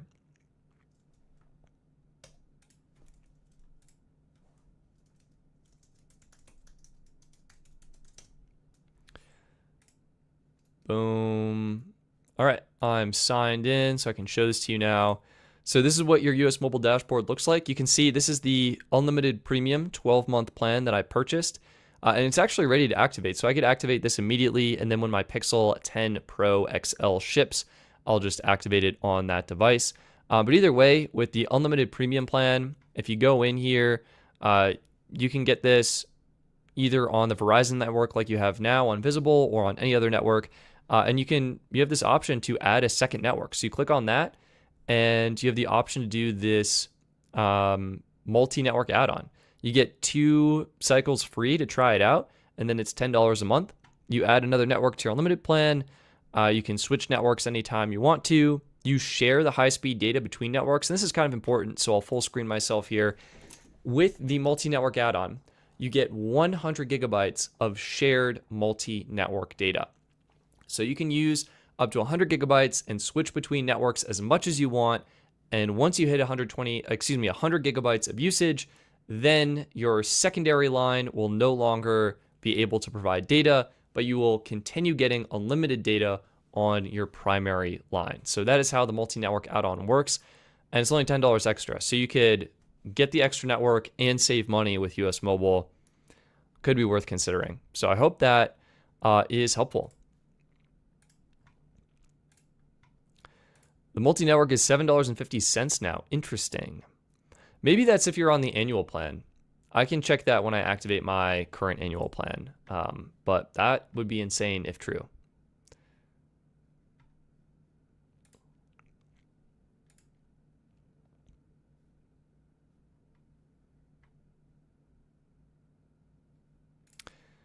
Jackson Wells. So I get unlimited starter on Lightspeed to get QCI 7 and switch to Warp Verizon, keep QCI 7. So no, it turns out the QCI is network dependent. So if you are on unlimited starter, I mean, we can just pull it up so you can see on the US Mobile site.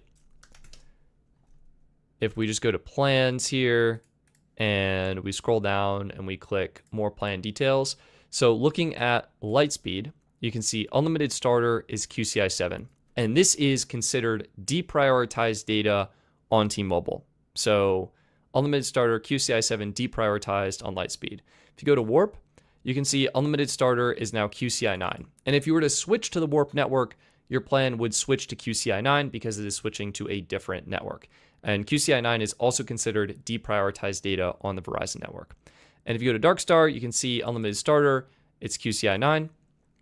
And QCI 9 is considered deprioritized on Darkstar, so it'd be deprioritized on Darkstar as well.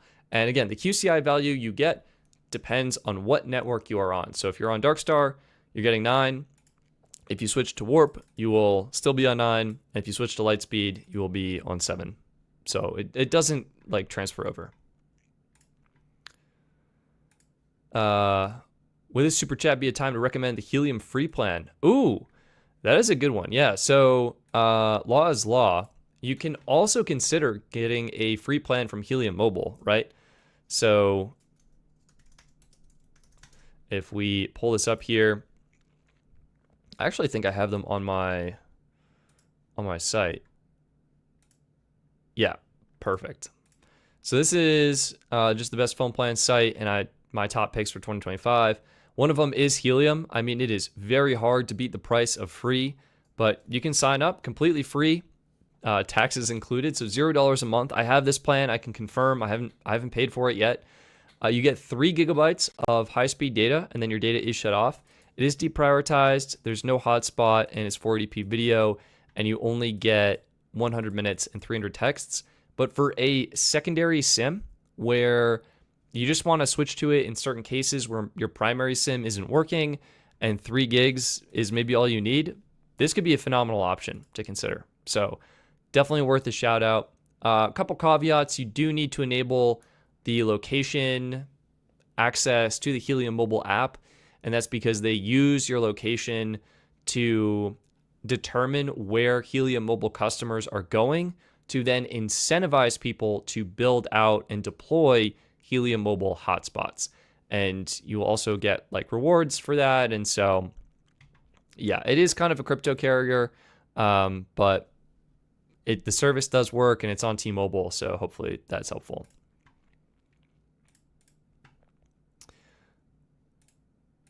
What annual plan would you recommend for Verizon between Visible Plus Pro and US Mobile Unlimited Premium? Maybe I should make a dedicated video on this because this is the second time this question has come up, so very popular. I think for the price, I mean, this is the page we were just on. So for the price, month to month, I do think Visible Plus Pro is a little bit better for 2 reasons. Number 1, unlimited hotspot at 15 megabits per second. Number 2, 4K video streaming. Now it is 4K on 5G ultra wideband, 1080p everywhere else. Still, I do think that makes a difference when you're watching and loading video content and social media sites. So I think Visible Plus Pro is a little bit better there. That said, if you go with the monthly, or if you go with the annual option, US Mobile does become cheaper. It drops down to $32.50 a month, whereas Visible Plus Pro is $38 per month. So US Mobile would be cheaper. And honestly, with all the features you get, probably a little bit better overall at that point. And if you factor in US Mobile's current promos right now, where you can get unlimited premium for just $25 with the annual option, basically no competition. I think it'd be crazy to go with Visible Plus Pro when you can get US Mobile unlimited premium at such a low rate. So I would definitely do that. I think Helium still has the ID verification, so that is still there. Doug, hey Stetson, do you think Dish/Boost Mobile will eventually build out a network? Now I hear they're switching to building a satellite network because they're low in funds. They do have their own 5G network. You can actually find it if you Google Dish coverage map. you can see the top result is from this site, coveragemap.com, and you can see the native Dish coverage maps. This is everywhere that Dish, the owner of Boost Mobile, says that Boost Mobile has its native cellular network built out.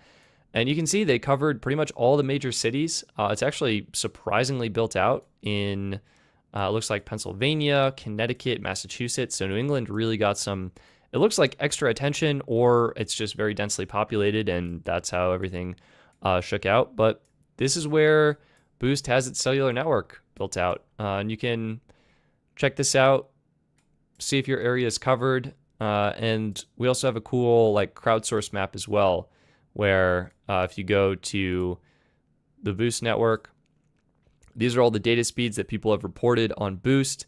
There's been a lot here in the Colorado area because I've been driving around and testing it out. But it's pretty cool. You can see what the average speeds are. I mean, if you zoom in here, 135, 186, 200, 400. There's probably a tower kind of near that area. But yeah, they're doing stuff.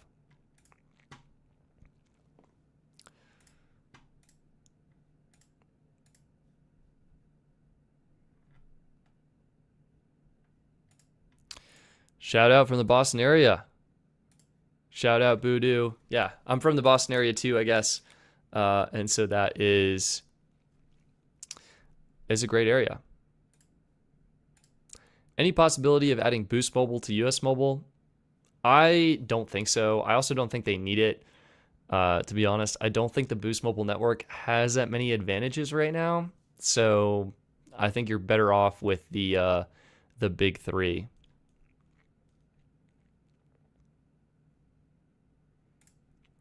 Hey Stetson, is there a carrier that offers a family plan with the same benefits as Visible's base plan, just for a reduced price per person? Honestly, you're not going to find much better than $25 a month for unlimited on any of the prepaid carriers, right?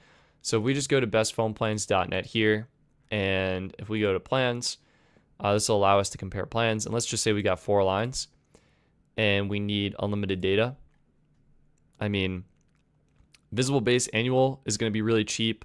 You could do US Mobile Unlimited Starter, right? 4 lines on that, $100 a month. Visible Base, it's going to be that $100 a month. And then the other options, let's actually scroll down to past the sponsored section. It's hard to beat. I mean, yeah, the cheapest options are all annual. US Mobile Unlimited Starter Annual, US Mobile Unlimited Starter Lightspeed Annual, Warp Annual. Then you have the Visible Base Annual. Mobile X, $100. Cricket Select Unlimited, $100 a month. Metro Starter Plus, $100 a month. US Mobile's monthly starter plan, $100 a month. So, yeah, I mean, you can see that $25 per line per month price point is kind of the sweet spot when it comes to prepaid carriers. You're not really going to get a better rate than that. That said, you can get better features. So total base 5G unlimited.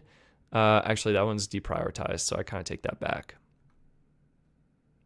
Even, I mean, Verizon Unlimited Welcome is chilling here. There's Visible Base. Yeah, no.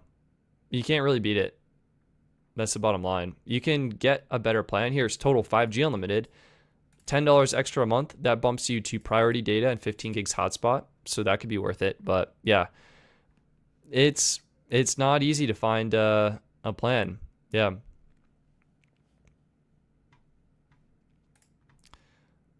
That's what I would say.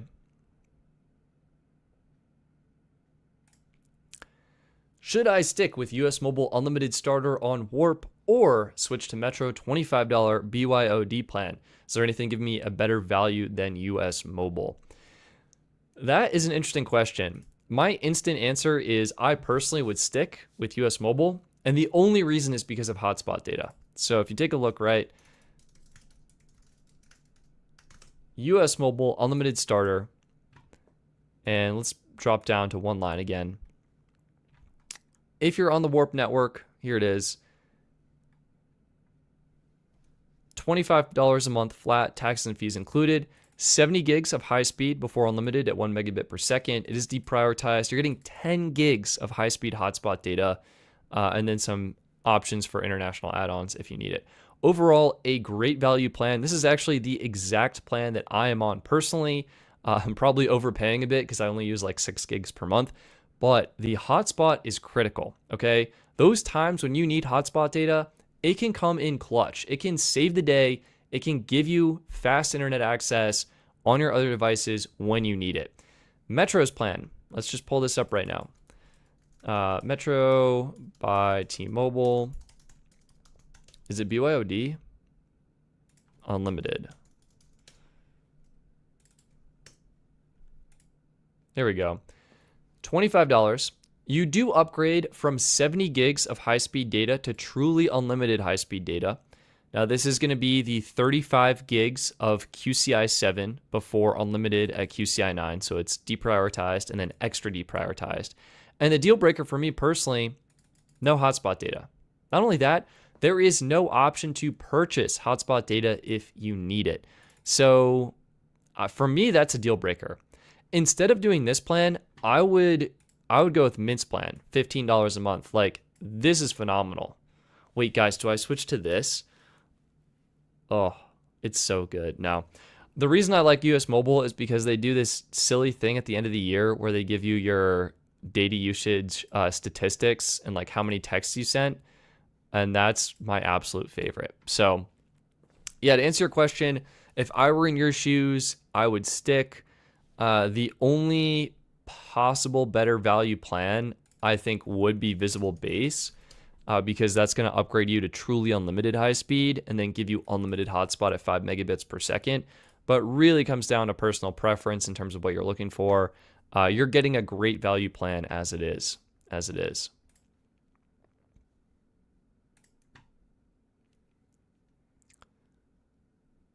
What else we got cooking in the chat?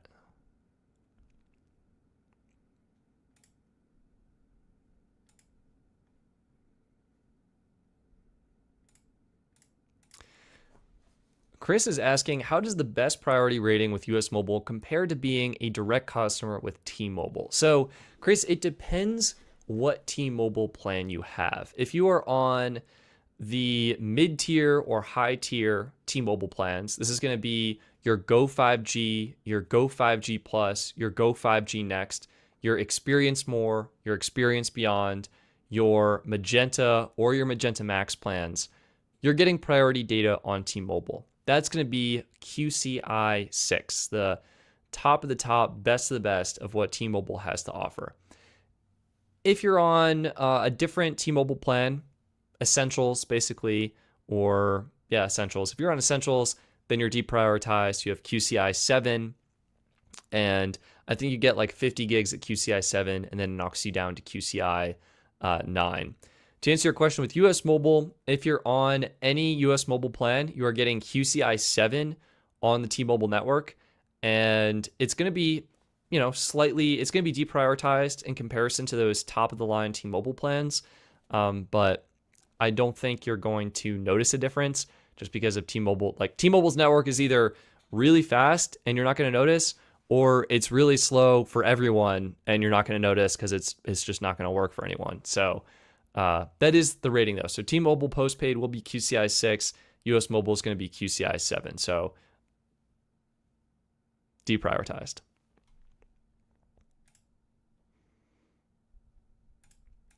Can someone explain to me what the difference is between normal mobile data and hotspot data?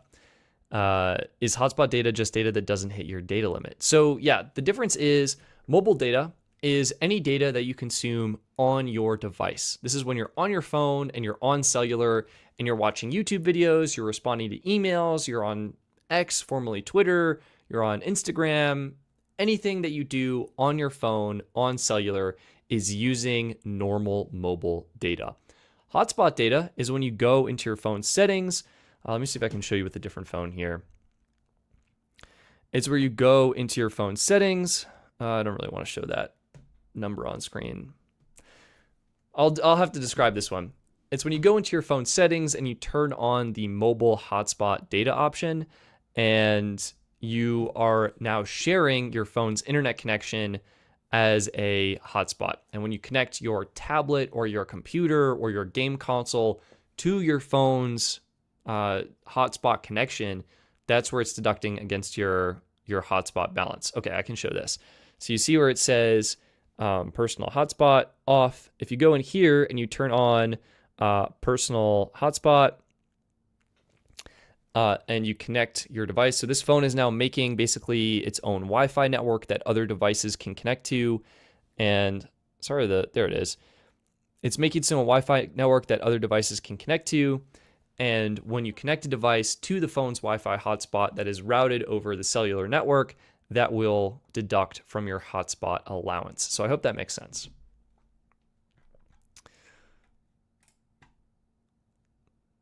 There we go.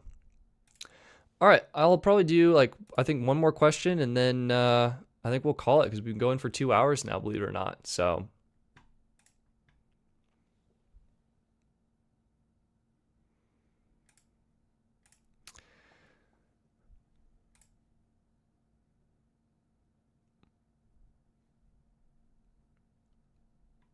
Chat participation counts too. Oh man, is there a leaderboard on YouTube? I'm kind of curious now. Let's see if I can find the stream. It's like Inception. I'm watching me live now, but 10 seconds in the past. Top fans. Wow, there is a leaderboard. AT Shields number 2, 475 XP. King Taco number 1, 525 XP. That is crazy. I didn't even know they were doing this. That's pretty cool. I like it. I like it.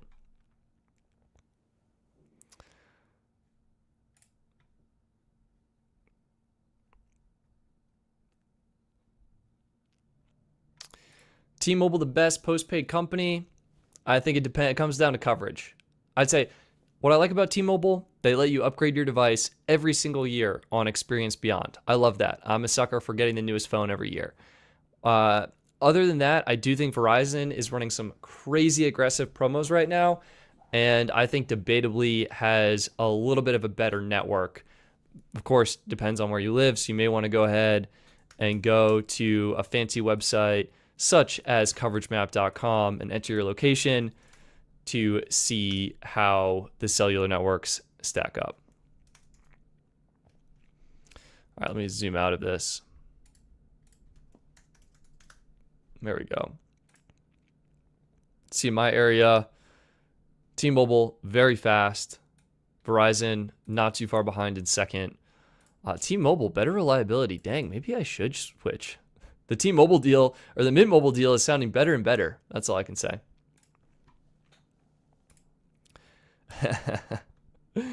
AT Shields is saying, Stetson, every time you wave goodbye, it makes me want to wave back. Well, you can wave back. I won't be able to see it, but I'll know that you're waving back.